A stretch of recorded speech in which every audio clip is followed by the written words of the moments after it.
Warga Jakarta, bersama saya Gary Yohanes dalam program Berita Jakarta.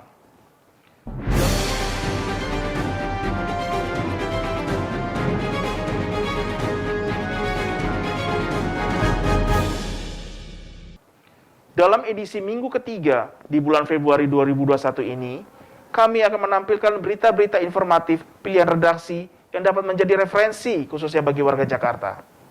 Langsung kita masuk ke dalam berita pertama.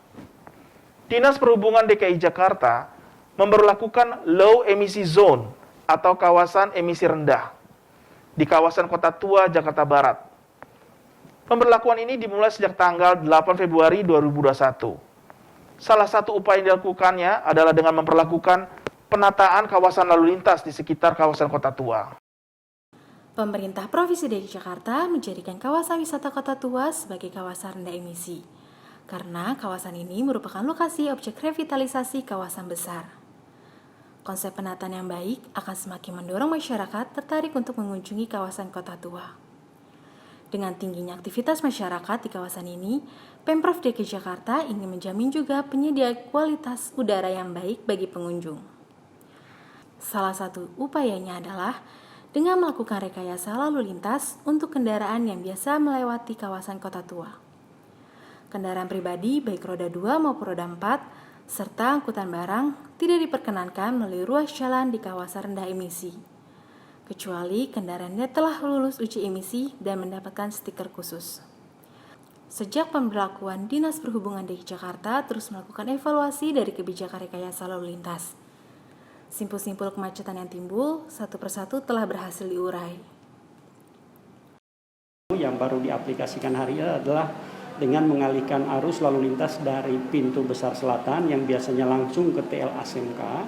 Mulai hari ini mereka sebagian sudah dibelokkan ke jalan Pancoran Glodok bagi yang akan menuju ke pintu kecil. Tentu kami terus melakukan evaluasi, tidak hanya mingguan tapi harian terus kami lakukan evaluasi, dan tentu berbagai upaya juga kami lakukan sehingga kepadatan lalu lintas di kawasan ini itu semakin menurun. Syafrin berharap agar masyarakat yang berkantor di dekat kawasan ini ataupun yang akan berwisata bisa memanfaatkan layanan angkutan umum atau kendaraan tidak bermotor seperti sepeda. Tim Liputan Berita Jakarta. Berita selanjutnya, Dinas Lingkungan Hidup DKI Jakarta mempersiapkan peringatan Hari Peduli Sampah Nasional yang jatuh setiap tanggal 21 Februari. Di masa pandemi ini, peringatan dilakukan secara sederhana dan juga dilakukan secara virtual di Padepokan Restu Bumi, Ciracas, Jakarta Timur. Tahun ini, Hari Peduli Sampah Nasional yang digabung peringatan Hari Bersih Indonesia mengambil tema Sampah Bahan Baku Ekonomi di Masa Pandemi. Ratusan relawan telah mendaftarkan diri untuk nantinya melakukan kegiatan bersih dan pilah sampah serentak dari rumah serta wilayahnya masing-masing. Acara ini sebenarnya suatu rangkaian acara, jadi kita gelar Hari Bersih Indonesia. Kita sudah buka open recruitment-nya dari 2 minggu yang lalu. Banyak relawan yang dikoordinir oleh Indo Relawan yang mendaftar dan melakukan kegiatan bersih sampah dan pilah sampah dari rumah gitu. Nah, nanti kegiatan itu akan serentak kita laksanakan dari pukul 7 pagi di tanggal 21 itu sampai pukul 8.30 sebelum rangkaian acara dari Paguyuban Restu Bumi ini. Diharapkan dengan adanya peringatan Hari Peduli Sampah Nasional ini, masyarakat lebih sadar lagi untuk bisa mengelola sampah dengan baik, sehingga kelestarian lingkungan terjaga. Tim Liputan Berita Jakarta. Warga Jakarta, tren minum kopi telah menjadi gaya hidup sebagian besar masyarakat. Nah, di Pasar Santa, Kebayoran Baru, Jakarta Selatan, terdapat salah satu pergolakan kopi. Seperti apa peliputannya? Mari kita saksikan. Berbagai jenis kopi bisa kita temui di Pasar Santa ini, mulai dari Arabica, Robusta, Excelsa, hingga Liberica.